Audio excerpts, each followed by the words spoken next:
Okay.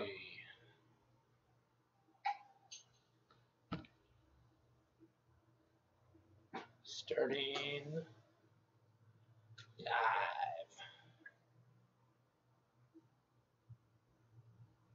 Starting live. Okay. Hi guys, welcome back. As promised, I am doing a video of the kegging process. I've already got it kind of lightly started here. So I'll just take you through the finishing steps in doing a beer. Bear with me a second. Okay, so I've got everything kind of already started. Take you through different bits. So while I was brewing, I had the keg. It was soaking in sanitizer all day, or most of the day, I should say. And I've since now hooked up my auto siphon to my fermenter here. See, there you go. And so what it's going to do is it's going to draw from the bottom of the fermenter, and then it's going to fill it from the bottom into the keg. The keg I've put a little bit of CO2 into, just to kind of give it a little bit of a barrier, so when the beer comes from the fermenter, it doesn't ever actually touch air. And then I've got a little air relief valve right here on the gas out, so nothing's going to come out of here. And it should have a nice clean filter. Speaking of filter, I've got this guy right here.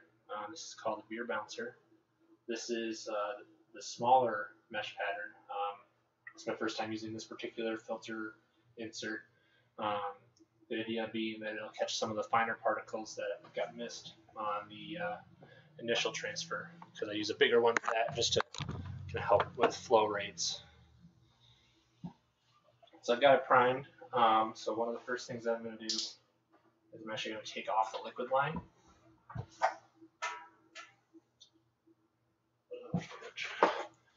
Because I need to collect a sample so I can get the final gravity reading, so I can know how much alcohol is in this thing.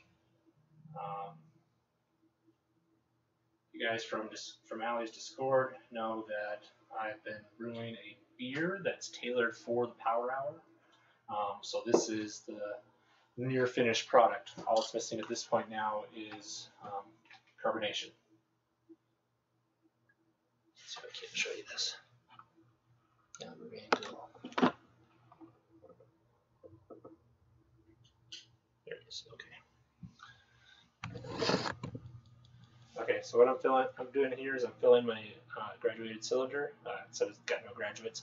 And then inside is a hydrometer, which will float at different levels depending on how much sugar is left in the solution. Let's restart. This will give me about a 4-ounce sample all said and done.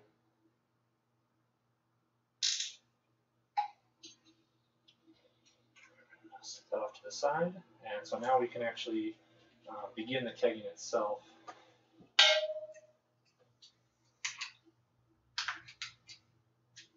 Just reattach the liquid line.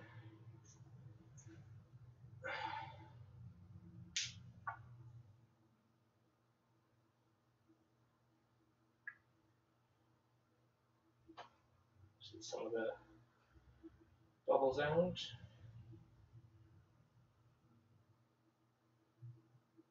And away we go. So that's just going to take care of itself very conveniently like that.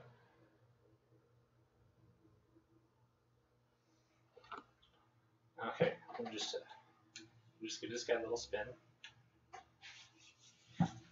In that journal.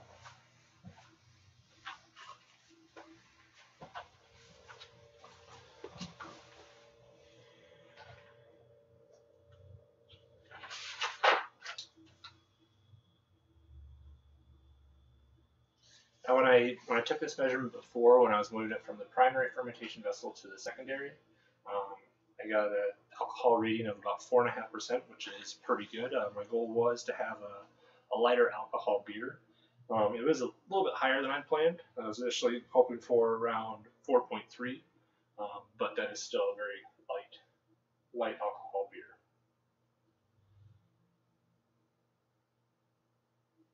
Looks to be working pretty well. Okay, so we have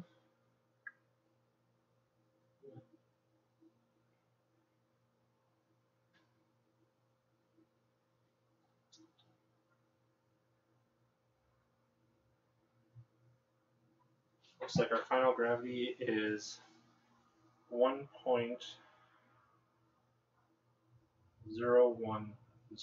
which is actually 4 points lower than I was planning. So that's going to mean we have a little bit more alcohol. But, you know, we should still be in the 5% range. So I've got a calculator for it on my phone through software that I use.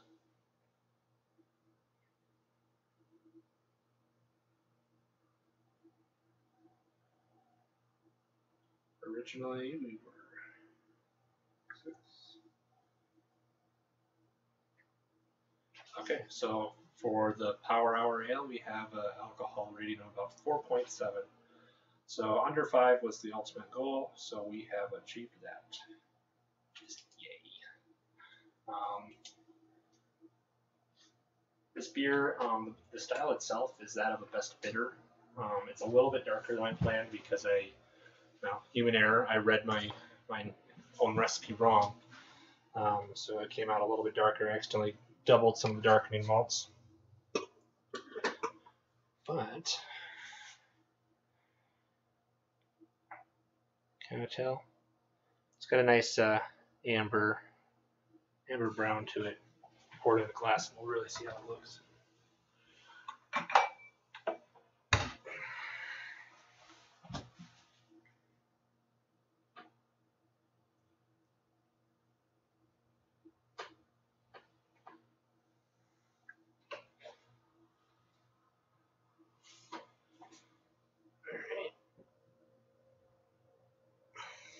There we have it. This is our Power Hour Ale. See how it tastes. Do a little bit of a nice hop aroma. Ooh, that's crisp.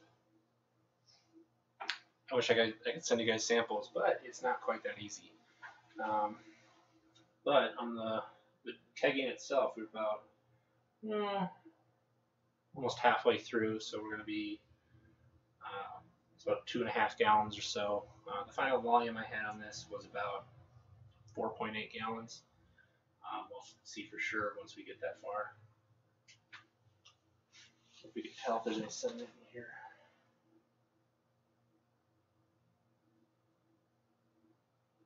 Can't quite tell yet. So yeah, doesn't look like I see anyone in the chat, so that's too bad.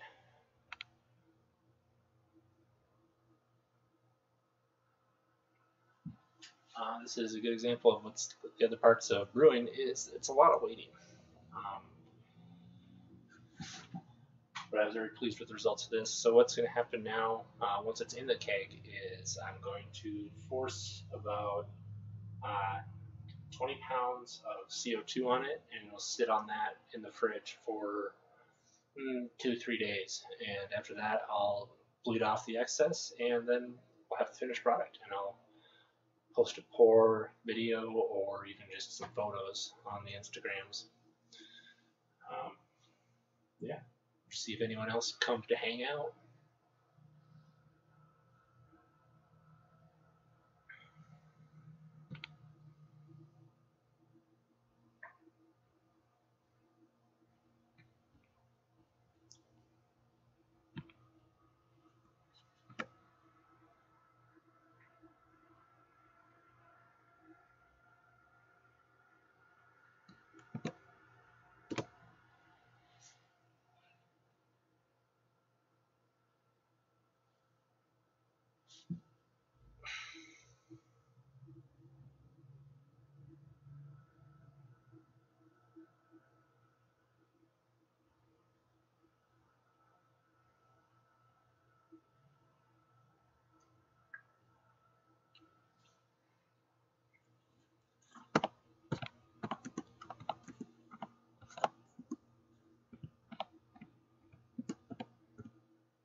While that's going, I'll take this opportunity to showcase something else that I've made.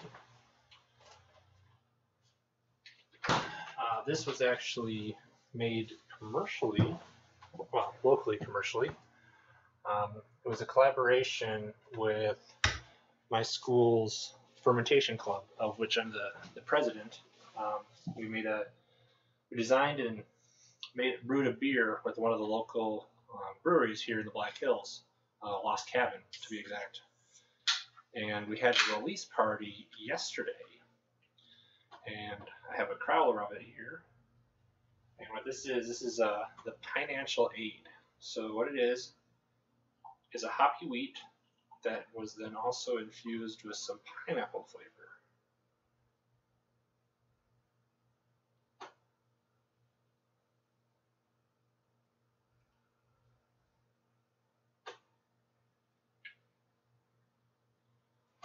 As you can see here, you have kind of a nice golden hue to it, which kind of gives it a nice golden yellow color. This is about 5% alcohol, 45 IBUs. We brewed this last December, kind of at the start of the month, towards the end of the semester. And I guess we had the release party last night. And so how it works is Lost Cabin's going to donate 10% of the sales for the life of this beer, 10% of this beer's sales for its life. And 10% of that then goes to our club, and then we split the money raised with the School of Mine's Safe Ride program, which is a partnership with the local cab company to provide safe rides to students if they find themselves in need of one. Say your buddies ditch you at the party and you can't get a hold of anyone, you can still get a ride home, and then it doesn't cost the students anything. And as part of the club, that's one of the things we like to promote is safe consumption of alcohol. Oop.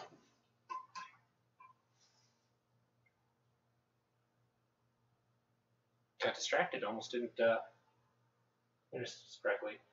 Or how it sets up is I have it tilted at an angle so I can get more beer out of it. But if I forget to move the siphon, then I miss it.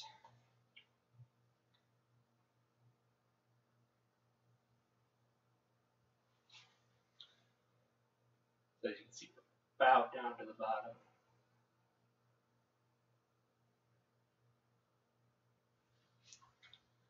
Something I need to implement in the future is what I'm going to actually do is I'm going to weigh my kegs empty and then weigh them full, and that'll give me kind of a more accurate representation of how much beer is actually in them. Like I said, I should be getting about 4.8 gallons off of this one.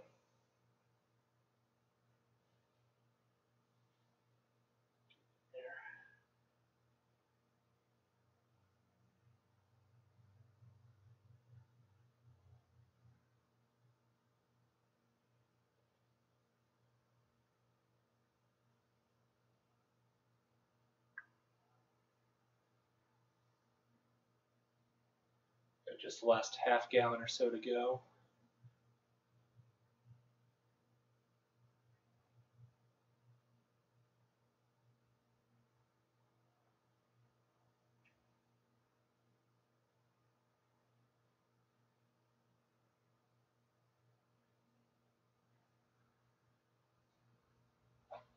I do have a bigger diameter siphon, so I could make this go faster. I just keep forgetting to use it. I just kind of default to this one, just because it's kind of what I'm used to. But they would both work the same. The one, just like I said, would move the beer a little bit faster. So maybe if I do this in the future, that's what I'll use. So we can keep this stream short, since the brewing ones are going to be the long ones. I believe that's about all she wrote.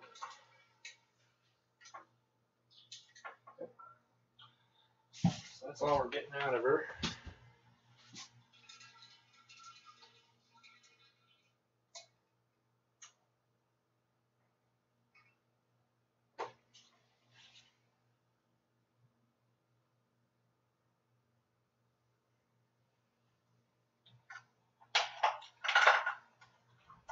Okay, down to the side.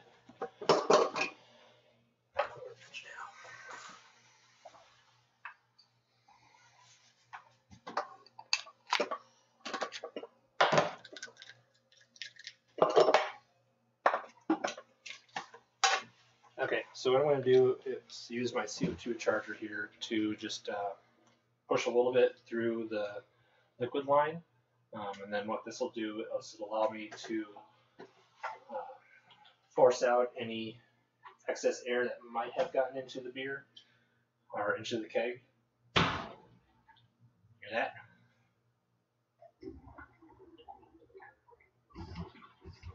That was actually the air that was left in the line escaping. So we're just gonna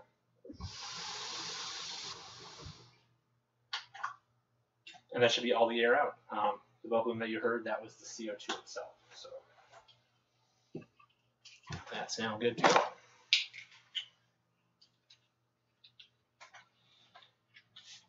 So what we'll do, we'll take it over to my kegerator here.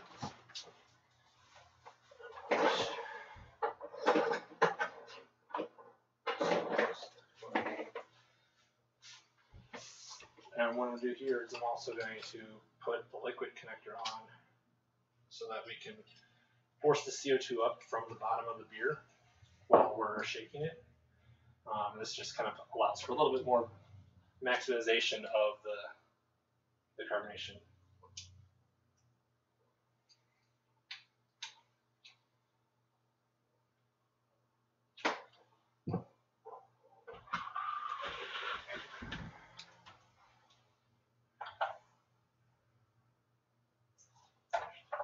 Pressure's on, otherwise it's going to throw beer through the line.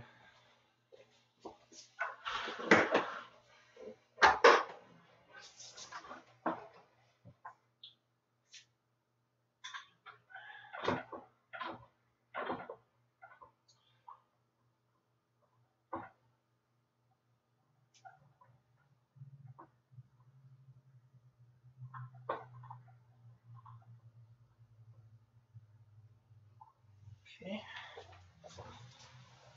So I've got this line charged up to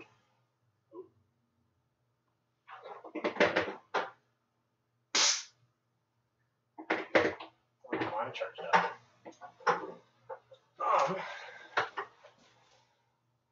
But it's the one I want to use, so my color coding failed me. Forgive me, oops. I've made a mistake.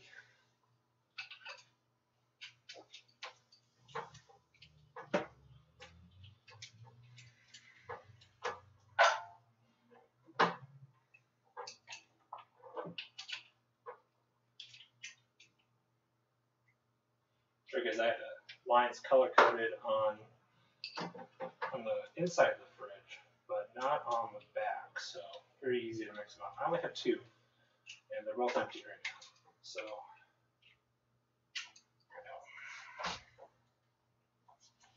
yes, I want them. There we go. That's what I want.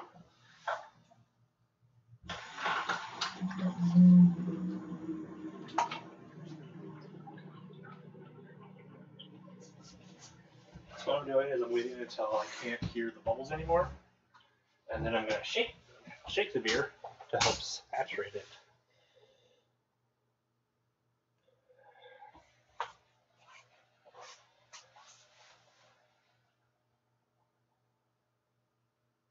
Okay, good.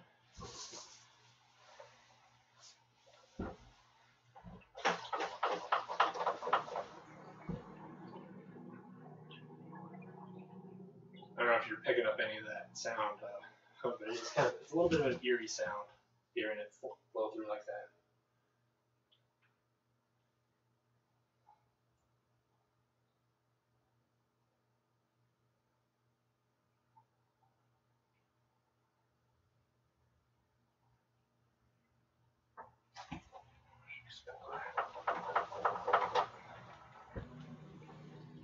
Like I said, what this will do is this will give me a fully carbonated beer in just a couple days, versus the other option of slow carbing, which would then be putting the beer on at about 12 psi. Serving pressure is about 4. But if you do it at 12 psi, then you have to wait a week. My big problem is I don't want to wait that long. So yeah, we're just shake it a couple times and he'll be good to go. Enjoy a glass of your own beverage.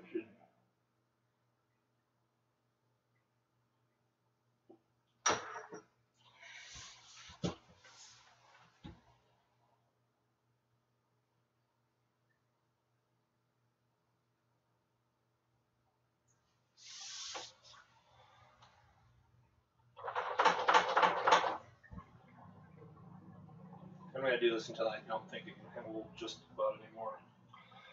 And then once I've got this all saturated, what I'm going to do is I'm going to switch the gas back to the actual gas port, and then I'll let it sit on that 20 psi for 2 days. Like about one more shake, I'll be good to go.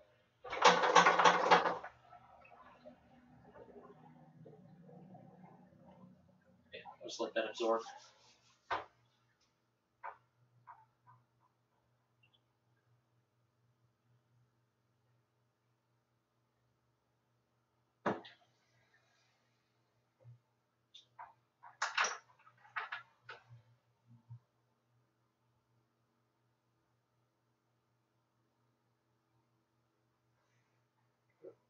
There.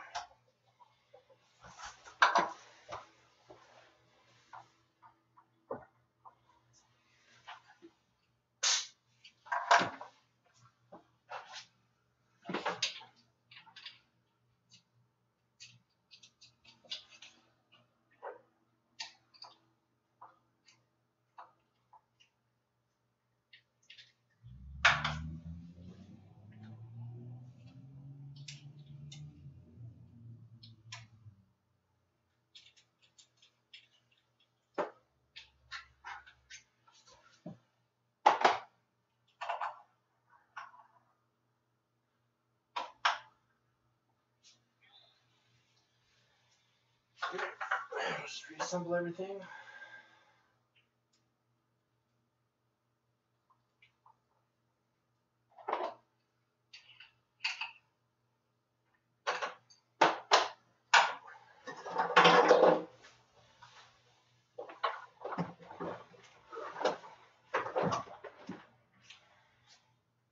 The one thing that'll happen actually,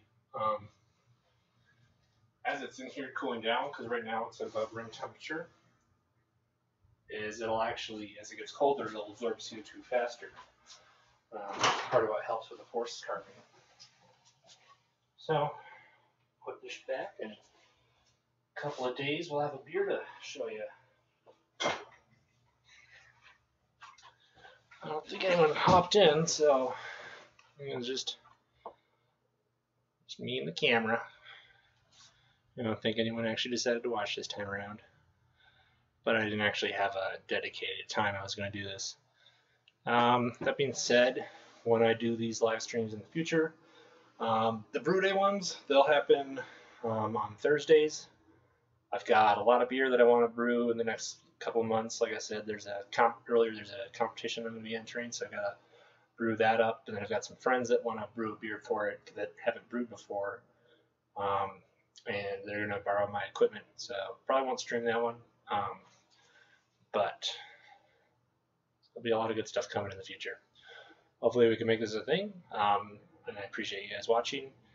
And just standard YouTuber bit, like, comment, subscribe, and I will see you guys on the next time around.